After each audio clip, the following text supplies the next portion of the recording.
He leaped from the corral fence before anyone else moved. The picnic band was still fiddling when the Vale wagon broke loose from its chock. Barrels rattling, the team skittering straight for the creek bank. Selboon hit the ground running, boots chewing dust. He caught the left trace, swung his weight, and the wagon's slewed iron rims shrieking while a crate of nails exploded like hail across the road. 2 women clung to the seat. One with sunlit hair and a ribboned hat screamed the town's name for help. The other dark-haired and hatless, had both feet braced against the brake and blood on her knuckles where the handle had bitten. Ansel went for the second. He seized her elbow, slammed the brake back with her, and the team shuddered to a stop, a yard shy of the drop. For a breath, there was only the click of the band's bow hanging in the air. Then the town remembered itself and cheered. "Mr. Boone," cried the sunlit sister, the one every cowboy in Red Hollow watched at Sunday socials. Lavinia Vale dabbed at her hat, cheeks bright as apple skin. "I knew you would." Ansel turned away from her and lifted the other sister down. Was torn, a raw stripe across her forearm. She did not fuss about it. She shook out her wrist, tested her fingers like a blacksmith checking a hinge, and said calm as rain, "You pulled left when I was pushing. Lucky we met in the middle." "Hester," he said, tasting the name like a promise. "You kept the brag." "I wasn't letting my father's wagon bury itself in the creek," Hester Vale answered. Her eyes were the gray of tin after the first wash. She looked at the band, at the spilled nails, at the team breathing hard, and she did not look at her sister. Folks pressed close, praising Ansel, fussing over Lavinia's hat and how that ribbon nearly flew, and never mind the woman whose hands were bleeding. Matilda Vale, the mother, arrived with a dab of vinegar and a mouthful of thanks for heroes and prospects. She gave Ansel the practiced, approving glance mothers keep for men who might build porches. "Mr. Boone," she said, "we are beholden. I know you've been keeping company." Ansel set his jaw. He had kept company nowhere. He struggled with words and crowds, but he would not let the town's story run ahead of his own. He wiped his palms on his trousers and lifted his voice so even the fiddler could hear it. "Ma'am, I won't be courting Lavinia. If I call in the Vales, I will ask after Hester." The cheer went sideways in people's throats. It wasn't that Hester was plain, she was not, but a smallpox winter had left a pale stitch near her temple, and her skirts ran to stout cloth, and she spoke like a person who built windmills instead of worries. No cowboy had asked for her hand because no cowboy wanted to be measured in that clean, steady gaze. Lavinia's smile fell, then tried to climb again and failed. Cyrus Lyle, the cattle baron's son, who had been stepping toward her with a lemonade, paused and let the glass hang heavy. The church ladies did not know where to put their fans. Hester blinked once. "That's a fool thing to say in dust like this," she told Ansel without heat. "Go fetch the shovel. We're going to lose nails to the creek unless we gather." He grinned, and it changed his whole face, which was too serious by habit. He fetched the shovel. Together, they scooped and sifted and filled 2 pails, while the band stumbled back into a reel that didn't know whether to laugh or pray. Children crept near to help. Hester thanked each one by name. Lavinia stood beside Cyrus Lyle and let him shade her with his hat, but her eyes never left her sister's hands. When the work was done, Hester rinsed her knuckles in the creek. Ansel offered his kerchief. Scritchy she took it, tied it tight, and returned it with neat red pinpricks like wild berries. "You meant it?" Scritchy said quietly.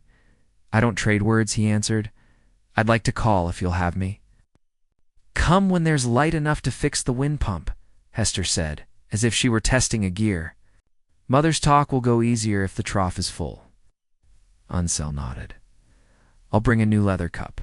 He turned to leave, and found Cyrus Lyle watching him with the faint smile of a man who owned fences and liked it when others walked along them. Boone Cyrus said softly, "A gentleman does not make declarations in dust." "A gentleman stops a wagon," Ansel replied, and mounted his mare Juniper. He tipped his hat to Hester, not to the town, and rode out with the fiddle chasing his shadow. Red Hollow buzzed like a shaken hive behind him. The story had begun. When Ansel came up the Vale Lane the next morning, he found the wind pump sitting still as a wooden soldier. The trough held only a skin of water, ringed with the white of old minerals. Hester stood on the platform with a wrench, skirts tied back with baling twine. Matilda Vale hovered on the porch with a teacup, and a face that said she would have preferred courtship under quilts and cake. Not under a balky sky. You brought the leather cup? Hester called down. In a length of stovepipe, he answered. Lifting the sack from his saddle horn, your riser squeals. I heard it half a mile out.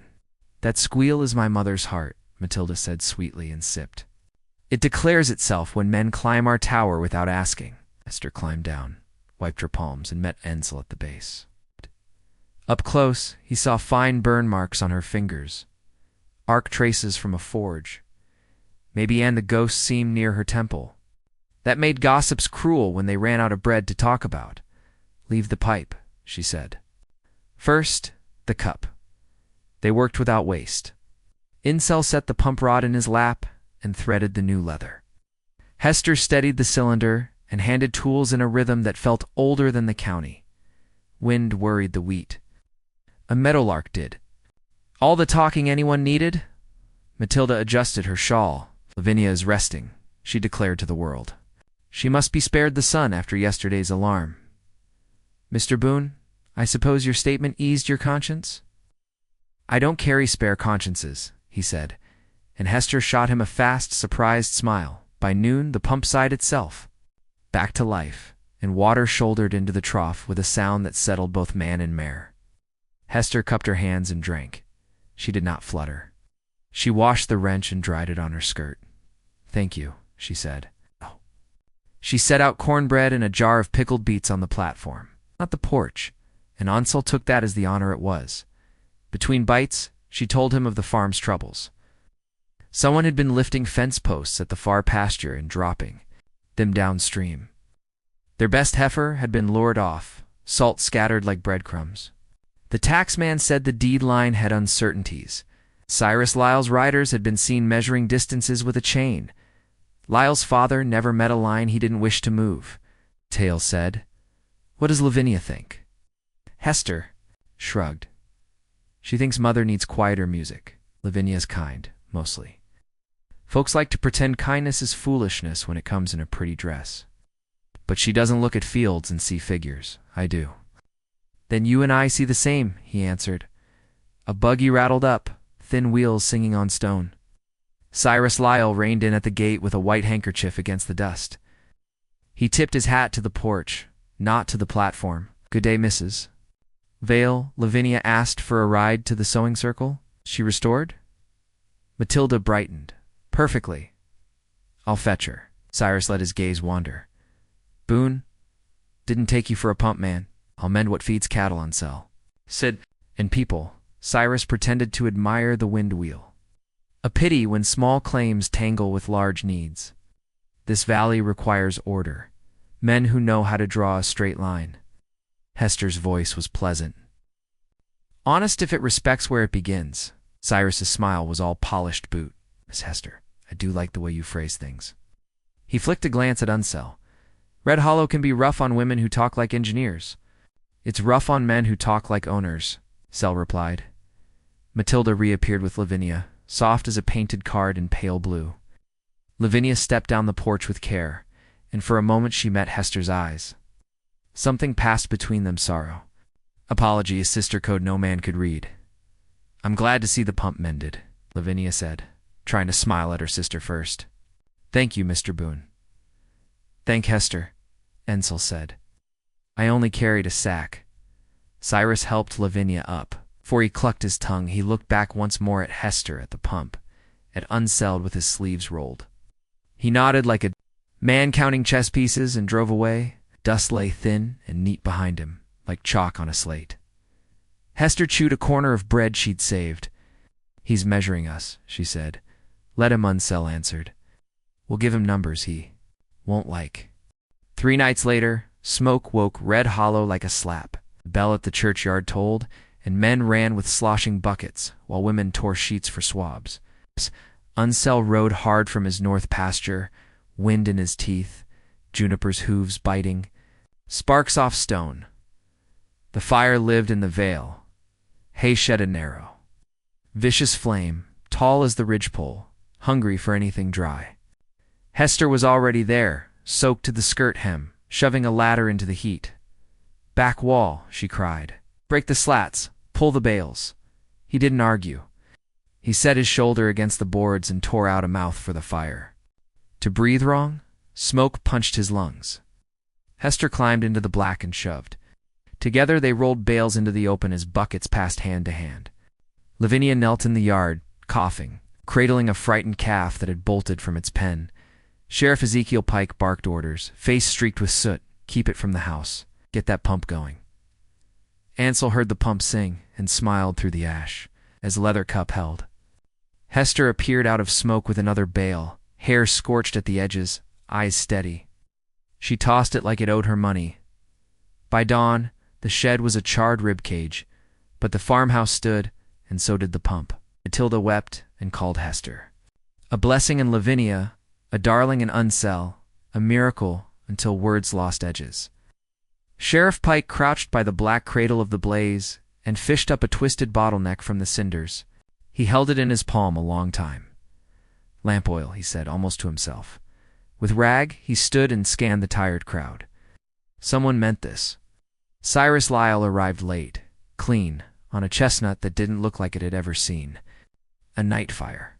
He dismounted carefully, glanced at the bottle in Pike's hand, and let a frown bend his perfect brow. "Vandals," he said. "They'll the first send men to patrol your fences, Mrs. Vale. At my expense, of course." Matilda wavered, drawn by safety with a pretty name. Hester stepped between the offer and her mother. "Thank you," she said, "but this is our place." Cyrus touched the brim of his hat. "Stubbornness is one kind of courage." His eyes slid to Unsell. "Some men value it. Others call it costly." When he rode off, Sheriff Pike spoke low. "I seen boot prints round back. Square heel, shallow. Town boot, not range." Unsell thought of Lyle's men, all mirror bright. Spurs and town heels. He also thought of idle boys who drank courage from bottles they couldn't afford, said nothing he couldn't prove. The day bled into work. Unsell and Hester stacked what hay could be saved. Lavinia moved like a ghost, quiet, soft, carrying water. At noon she came to Hester with a folded paper, eyes rimmed red. "Mr. Lyle says he can settle the deed matter, sister. He knows the county recorder. He says if our families were joined, he could make the lines." Hester held up a hand. "He is kind," Lavinia whispered, though it sounded like she was asking herself.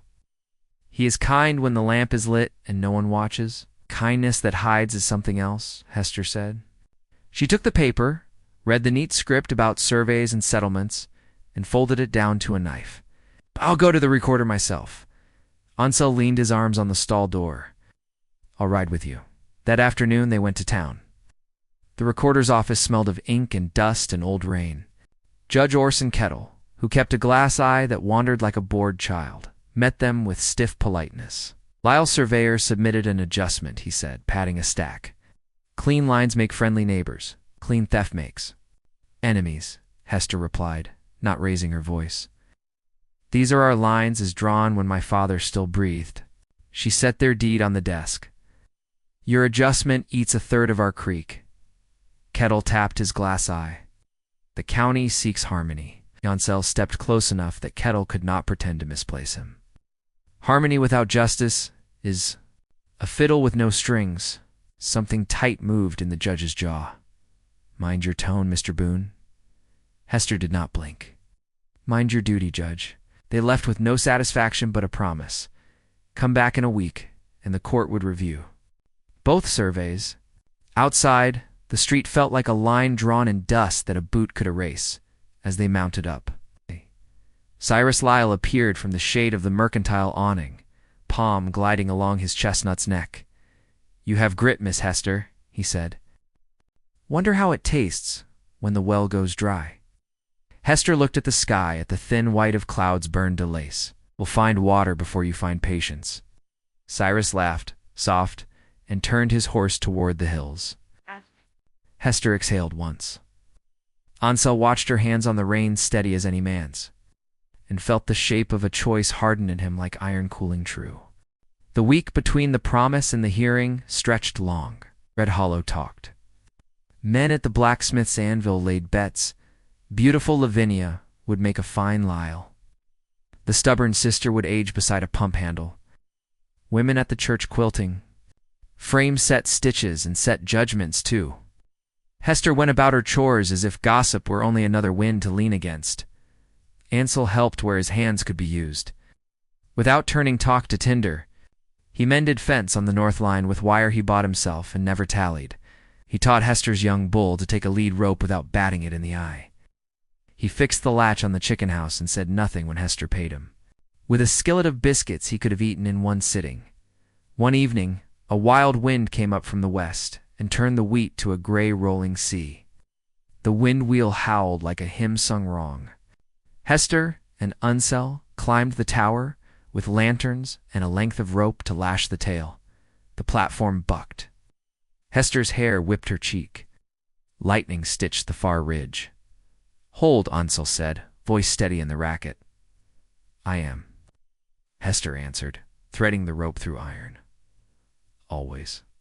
They fought the tail around, tied it, and crouched close by the mast while the worst of the blow ran over them. Ow.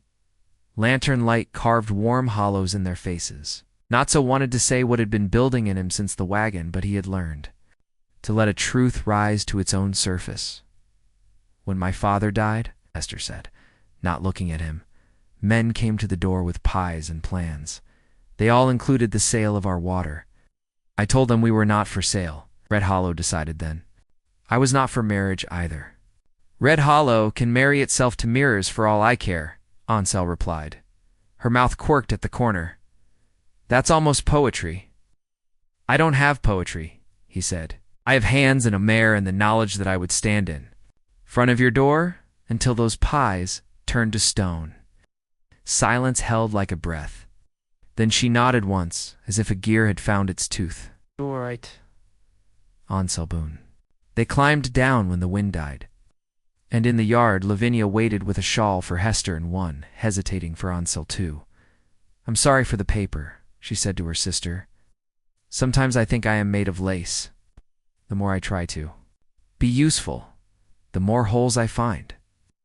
Hester wrapped the shawl around Lavinia's shoulders. "You are not holes. You are music. Just don't let anyone choose the tune for you." Lavinia looked toward town, toward the big house on the ridge where lights made yellow pools in the new night. "Cyrus says he can protect us. Isters." Voice was gentle and flint together. "Protection that asks you to bend is only a leash with perfume on it." The day of the hearing came. The courthouse smelled of paper and sweat and ambition. Judge Kettle kept his glass eye in the correct direction, for once, and listened to the surveyor for Lyle draw careful words like fences on air.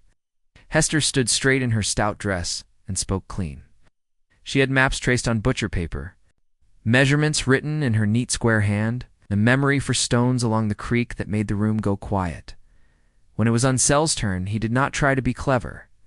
"I put up 3 corner posts with Hester's father 6 years ago," he said. "I still carry the scar from the chisel that slipped. If you need blood to prove a line, I have it." A murmur went through the benches. Cyrus Lyle sat with his legs crossed and a patient smile that said he already owned next year. When Hester finished, Judge Kettle cleared his throat. "The court will review the claims and deliver a finding in 3 days," he said. Outside, townsfolk trickled down the steps. A few nodded to Hester as if they had seen her for the first time. Others kept their eyes on their boots.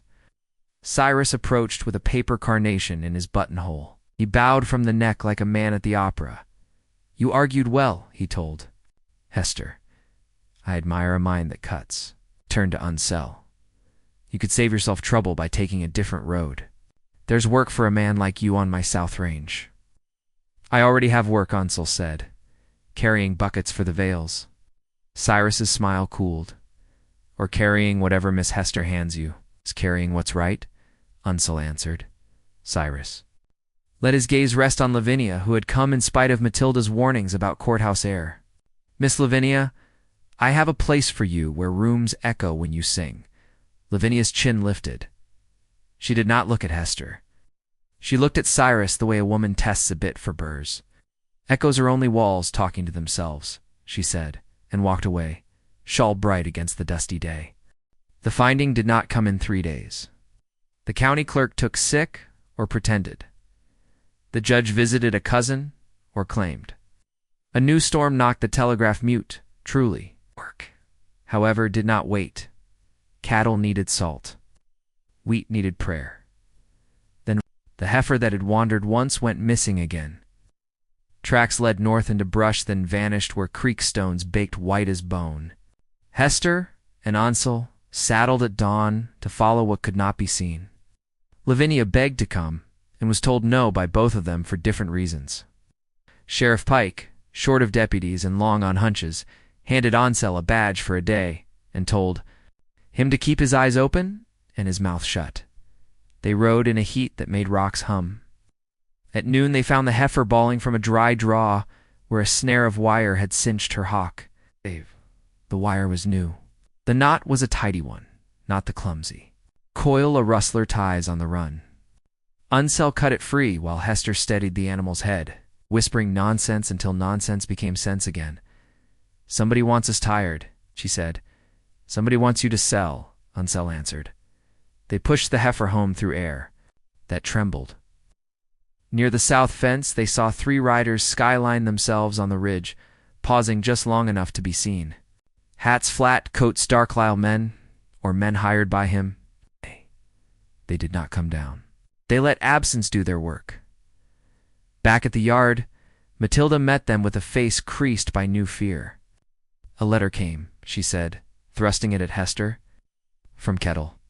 He says the decision is delayed, and we must pay a bond to hold our claim until autumn." Hester read. "A bond we cannot afford," she said. She did not weep. She counted. "We'll sell the wagon. You will not." Ansel's voice surprised even himself. "You'll sell me a share of your calf crop against that bond. I have coin. Can spare it." Matilda shook her head. "You cannot take a man's savings like he is a bank." "You can, if the bank is." "A friend," Ansel said. He looked at Hester, not Matilda. "Let me stand with you." Hester weighed him with her gray eyes. "What do you want for it?" "Only the right to keep standing," he said. Lavinia watched from the porch shadows, hands tight in her shawl. "If we lose," she whispered, "you'll lose with us." "Then we'll lose together," Ansel replied. "The bond was paid before." Dusk. Sheriff Pike wrote a receipt in his slow hand and tucked a copy under the clock in his office, where things did not get misplaced. That night Ansel slept in his bunk beneath the rafters of his small house, with his boots near his bed. Like a man waiting for a knock, it came just after moonset. Juniper shied in the corral. The dog across the wash barked twice and went quiet. Ansel slid from bed and eased his rifle from the pegs. Through the window he saw 2 shadows moving along his fence line, one tall and easy, one tilting like a man. With a hurt knee, he did not fire. He ghosted out the back and crossed the yard in a crouch, using the stack of cut mesquite as his shield. The tall one touched a match to a wrapped bundle at the fence. Base grease and Ragzan flame licked. Up like a snake's tongue. Ansel stepped out. "Drop it." The tall man froze. The tilted one ran. Ansel fired high warning, and the tilted one stumbled, fell, and crawled on. The tall man put up both hands. He had good boots, town heels, and a voice Ansel recognized. From dances and cards. "Now, Boone," the tall one said. "It was only meant to send you to the Vale's place so talk could happen there without you." "Tell your talker I'm hard to send," Ansel said. He kicked the flaming bundle into the dirt and ground it out with his heel. "Tell him he ought to choose men who don't limp from a brand he caught the wrong way." "You don't. Know who you cross," the tall man warned. "I know," Ansel said, and meant it. "Good night." He did not sleep until the east went pale. In the morning, he rode to the Vales before breakfast. Hester was already in the yard, hair braided, sleeves rolled, a rifle across a hay bale like a house cat. She did not ask why. He carried his gun. She poured him coffee in a tin cup and said, "We'll put the herd on the high bench today. Let's fence there to cut. We'll go together," he answered. They moved cattle all day through heat and burr and the thin mercy of high clouds. In late afternoon, thunder boomed from hills that had looked dead an hour before. The sky came apart in great sudden sheets. Cattle bawled and bunched, then began to run, hooves hammering the earth to a drum. "Hold the lead," Unsell shouted. "I've got it." Hester kicked her horse into the teeth of the storm, hair loosed, eyes alive. The two of them split the front like a wedge and turned the herd in a wide circle until panic became motion and motion became a manageable fear. Rain stung and tasted like pennies. Lightning stitched the far ridge again, and thunder answered. Right on its heels, when it was over, Hester laughed once, short and bright like a spark. Unsell looked at her in that stormlight and knew he was beyond choosing. He had already chosen, and the choosing was her. Word spread after the storm that Judge Kettle would finally read the finding on Saturday, just ahead of the harvest fair. Red Hollow put on its Sunday shirts and its Monday faces. Stalls lined Main Street with pies and wash tubs and a strongbox. Raffled to raise funds for the school roof that always leaked. The band tuned in the shade. Ansel walked beside Hester down the aisle of canvas tents. Lavinia drifted a step behind, as if she were trying to be ordinary and could not quite pull it off. Matilda carried a wicker basket like a shield. Cyrus Lyle stood at the end of the street with his men, laughing softly among themselves like men who never hurry because the road bows to them. They gathered on the courthouse lawn. Judge Kettle, sweating, opened a paper with the solemnity of Scripture. Court finds in favor of the original Vale survey. He read and a sigh went up from half the town. Eh? The adjustment filed by Lyle Enterprises is denied. Oh, the creek. Will remain as drawn. Joy moved through Hester without show, like water under good earth. She closed her eyes and opened them again, steadier than before. Matilda cried into her basket handle.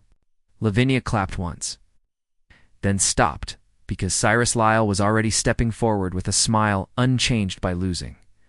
"Justice," he said lightly, "is a long game. Miss Hester, Red Hollow is a hard town. You and your mother need ease. I can still offer it." He removed his hat and held it like a bowl. "Marry me, Miss Lavinia? Bring your mother to my house on the ridge, and the creek line will be protected for your sister as long as I breathe." The crowd hushed. Hester stood stone still. Lavinia's hands trembled, then steadied against her skirts. She looked at her. "Sister?" Then at Unsell, then at Cyrus, as if she had never seen him plain. "I am not a gate you can pass through to get to a field," she said, voice clear. "If you want our respect, sir, ask for it, without keys and chains." A few men laughed and turned their hats to hide it. Cyrus's mouth went thin. "Then I withdraw any gentlemanly offers," he said coolly. "Enjoy your creek. Pray it does not run dry." Ansel stepped to Hester's side. "We've handled dry before," he said. "We'll handle men who mimic it." The band struck up, perhaps too loudly, and the fair tried to be a fair again. Hester won a sack of flour by guessing its weight within an ounce. Ansel took first in the log sawing contest with a boy from the mill, and Sheriff Pike pretended not to see bets change hands. Near sunset, under the cottonwoods, with lanterns beginning to blink like friendly stars, Unsell found Hester alone at the edge of the crowd. The air smelled of cinnamon and horse and cut wood. He took off his hat, held it against his chest, and said what his bones knew. "Hester Vale, I would like to court you proper. Not in smoke and storms, but on your porch, with coffee, and with your mother frowning and Lavinia laughing. I don't have much but my name and my mare in 2 good hands. They're yours if you want them." She studied him like a blueprint, and then like a man. "Ansel Boone," she said softly, "I don't want a rescuer. I want a partner. If you mean that, say so." "I mean it," he said. "I'll plant when you plan. I'll mend when you measure. I'll stand when you say stand. That same gear finding that same tooth? Then come Sunday after church?" He grinned. Not the careful grin from the picnic, but something that broke open and let light out. "I'll be there." From the shadows, someone watched them square heeler. Tilted knee, then slipped away into the thinning dark. Partway through September, an old trapper named Fitch limped into town leading a mule with a coat like rain. He asked for coffee at the livery and told anyone within earshot that he had papers the Vales might want a land grant copy. Old ink. Old words, found in a cedar chest, traded for a rifle near the mountain springs, where men said the creek truly began. Sheriff Pike sent a boy running. Hester came with unsell at her shoulder, a scarf over her hair against the sun. Fitch's hand shook, but his memory did not. "Seen your father dig post holes when the county was a pup," he said. He paid. Men in stew and respect. I kept a copy of the map from back then because I liked the steadiness of the lines. It ain't legal by itself, but it tells a truth a judge might listen to if ever judges forget. May we see it? Hester asked. Fitch nodded at the mule. Up at my camp. I don't carry it where a spill could take it. He looked at Ansel and Hester and saw what they were. Take care, Lyle boy's been asking about me. They rode at dawn to the foothills, Ansel, Hester, and Sheriff Pike with his old carbine. The road wasn't a road so much as a suggestion. Pines came up, cool and resin-sweet. The creek near its source sounded young. Fitch's camp lay in a saddle of rock with a view that made the whole valley look like a cradle. They found the mule. But not Fitchhand. Then they found him, slumped against a stump, breathing still. With a welt on his temple like a second brow, he opened one eye, stubborn, even wounded. I didn't give him the chest, he murmured. Kicked one in the knee, too. Tilted knee. Ansel's mouth went hard. Hester went to the cedar chest, pried its lid, and lifted a roll of oilcloth. The way another woman might lift a baby. Inside lay a map with edges browned and a deed copy with a surveyor's signature flourished in a hand that had long been dirt. Hester's face changed as she read, deepening, not softening. This is the springhead, she said, pointing. It shows the flow, as it was before the flood of 71 bent that east fork. If anyone argues again, this will answer. A twig snapped. 3 men slid out of timber, honed thin by altitude square heels, tilted knee, and a third with a scar. Across his lip like a pale worm. That'll answer to us, the scarred one said, aiming his pistol lazy as a yawn. Hand it over, miss. Sheriff Pike lifted his carbine, but the man with the tilted knees steadied his own pistol on Pike's chest. No heroics, Sheriff. We only need a piece of paper to keep Red Hollow tidy. Ansel moved without thinking himself brave. Stepped. In front of Hester, not as a shield, but as a wall that could walk. You'll have to step through me, then the sheriff, then Hester's aim, he said, and hers is better than mine. Hester's rifle was already up, sightline clean. You limp because you were branded crooked, she told the tilted one. It makes a man mean to himself when he heals wrong. Don't add to it. Go home. Scarred man laughed. Listen to the schoolmarm with a gun. He cocked his pistol. Last chance. Fitch made a sound like a hawk and threw his tin cup nothing, but it was something. Metal flashed. The scarred man flinched, and Pike fired. Low, splitting rock by the tilted knee. The tilted man jerked and went down, cursing.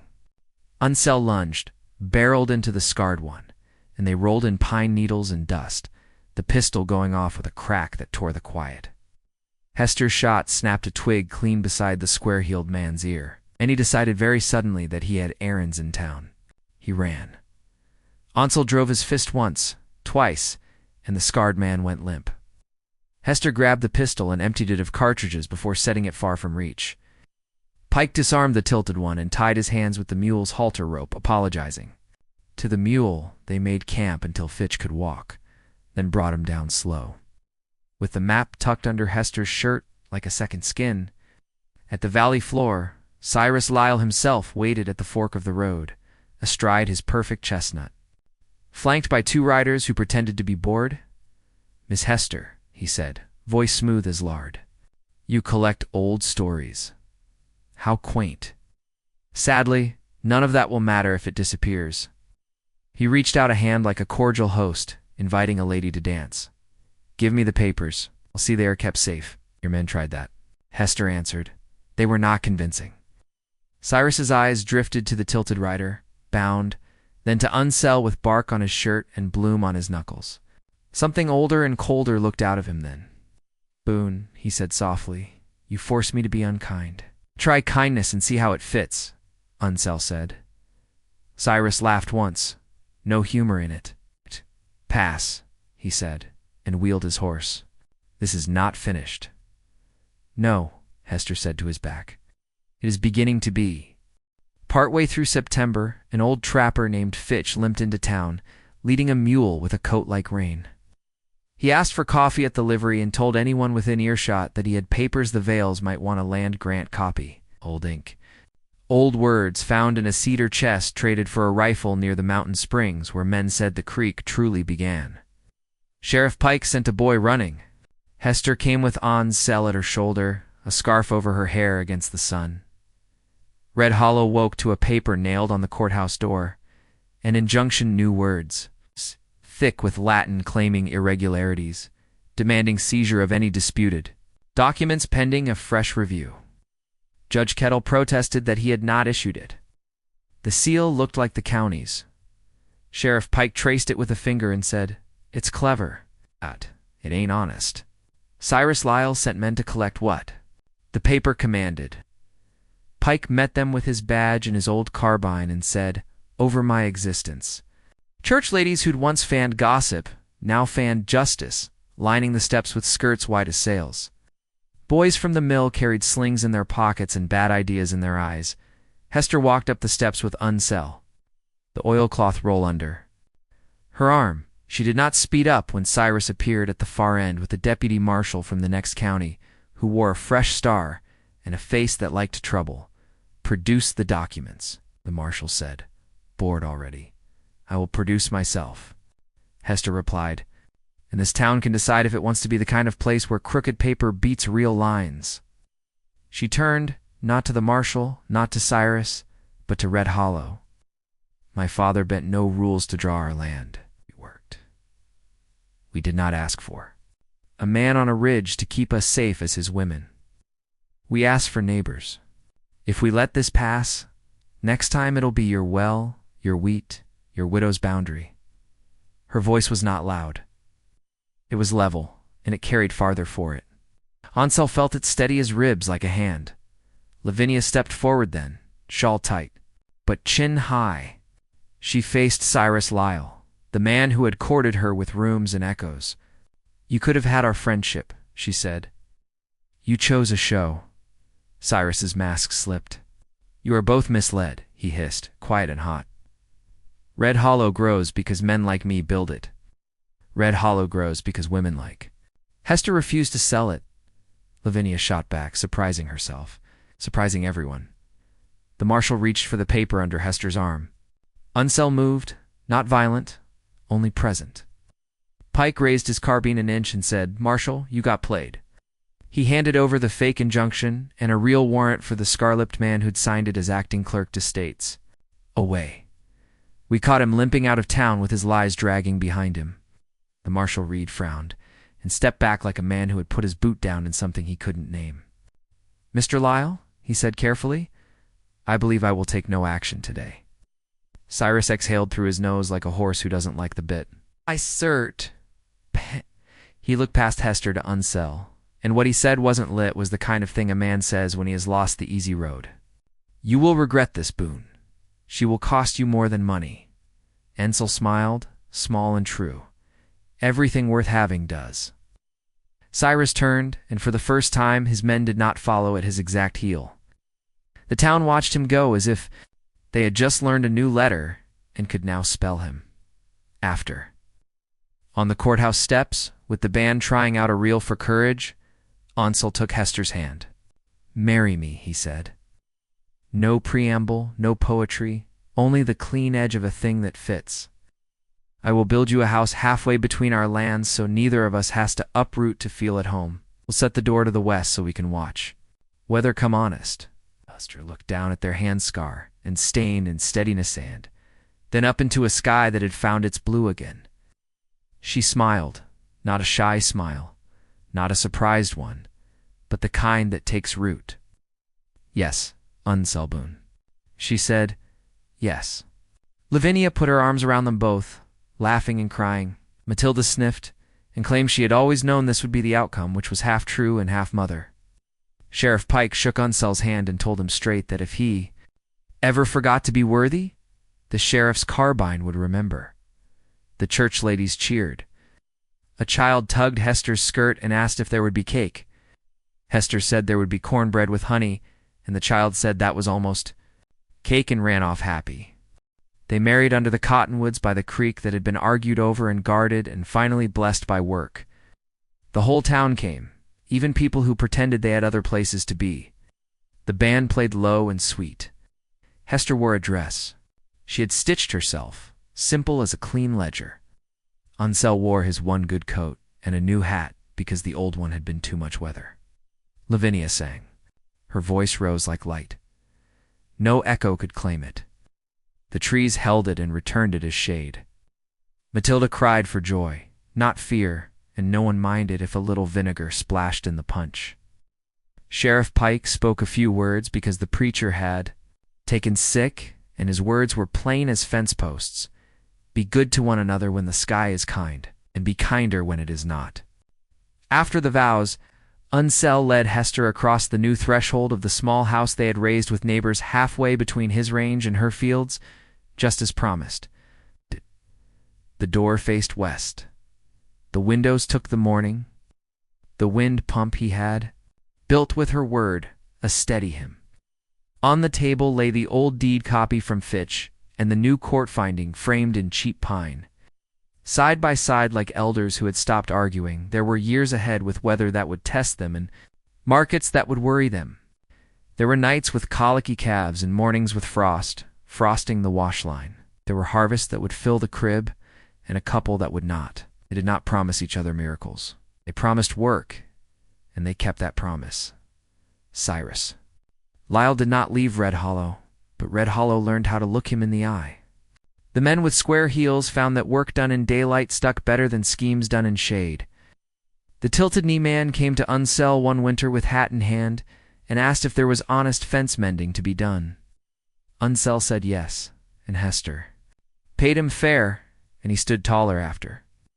Sheriff Pike stayed ornery and old and right enough. Judge Kettle's glass eye wandered less when Hester came into the room with maps. Lavinia took the schoolhouse job when Miss Pratt married a farmer out east, and the children adored her. She taught them sums with beans and sang them history and kept a box of bright scraps for quilt day. She turned down 2 more proposals that smelled of ownership and said yes to a shy wheelwright who did not speak in speeches but carved her a music stand smooth as water. Matilda read to babies and declared herself surprised by happiness and meant it. In spring, when the creek ran full and clean, Hester and Unsel built a footbridge to the cottonwoods so no child would wet their shoes on Sunday. They carved their names small under the rail, not to boast, but to remember. On their first anniversary, a storm came, one of those golden storms that roll in at evening when swallows write their names on air. Hester tied back her hair and stood with Unsel on the porch, shoulder to shoulder. The rain darkened the dust into promise, and the wind wheel sang the song. It always sang water, water, water. Do you ever think of that day with the wagon? Unsel asked, watching the drops sow the road with silver threads. I think of the break, Hester said, smiling. How we pushed different ways and met in the middle. That's us, he said. That's us, she agreed. She reached for his hand, not because she needed rescue, not because he did, but because 2 hands together feel like a house with its lamp lit. The storm eased. The cottonwoods shook themselves and let go a bright, wet laughter. Red Hollow breathed. The creek ran like a vein under the town's skin, carrying all the old arguments and all the new joys. People would tell their children later about the cowboy who rejected the beautiful sister and chose the one no cowboy wanted, as if beauty lived only in ribbons and lace. The children would laugh, because they had seen Hester at the smithy table drawing plans for a bridge straighter than any ribbon, and Lavinia at the schoolhouse door making music from quiet. They knew what beauty was. It was a woman who held a line when the wind tried to move it. It was a man who chose that woman and chose her again every morning and under the west-facing door. With the evening blowing soft, Unsell and Hester kept choosing. The way water keeps finding its bed simple, sure, forever new. The town did not forget the smoke or the fights or the papers nailed to doors, but when it spoke of the ending, it said satisfaction. Not because everything was easy, but because the hard things had names and were faced. And the love between one steady woman and one steady man ran like a creek that had finally, rightly found its way.